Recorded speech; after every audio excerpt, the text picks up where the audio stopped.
to talk about the impact of euro crisis for other regions using Asia as an example. To talk about the framework that I find useful when thinking about these questions, there are primarily two channels of transmission of this negative shock I want to focus on. One is the trade channel, the other is channels through financial flows. Let me start with the trade channels. One thing, again, Asian example, one thing we want to comment on is that most Asian countries have very, very high export to GDP ratio. So for example, Chinese trade to GDP ratio is 37%. For a large economy, that's very, very high in countries with the United States, which is about 10% of the US.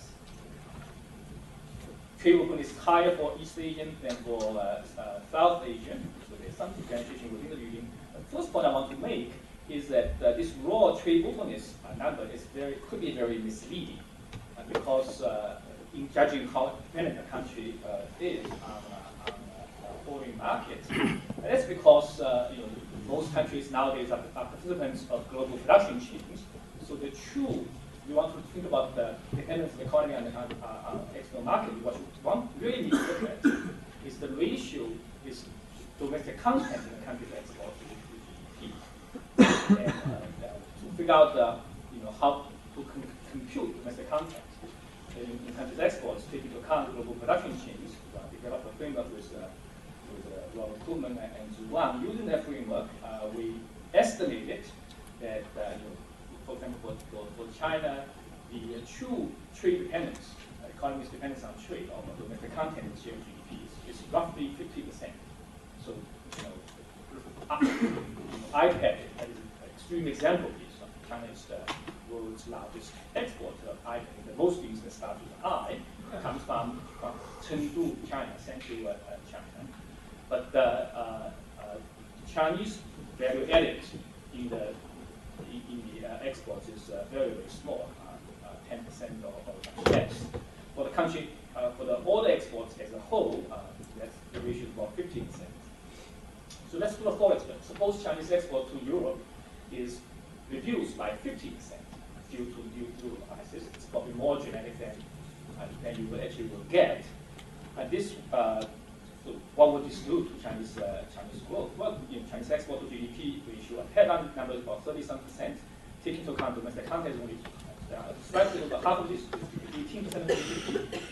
Domestic content in exports to Europe is about 5% of GDP. Cutting this by half means if nothing else is changed, holding everything else constant, Chinese GDP could go down by 2.5%.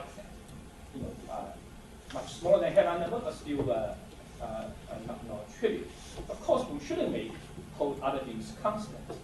To understand how a euro shock will do the Chinese growth or any other country's growth, we'll have to take into account ability of the country to replace a lower external export demand by commodities, particularly domestic, to what degree country can use domestic demand to offset lower foreign demand.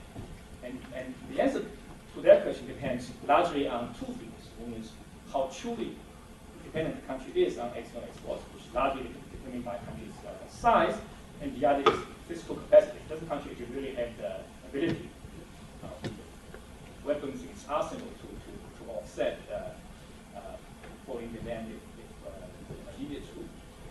And there, once you think about that, you realize that country conditions matter, and there's no homogeneous effect. So let me talk about 4 examples. Singapore, India, Philippines, and China. So Singapore is a country that has very strong fiscal position, often runs surplus, but so small, virtually everything that Singapore firm produces is for foreign market, for dollar cost. And therefore, the euro shock's major shock of this respect to very dramatic drop in Singapore growth as a result of this.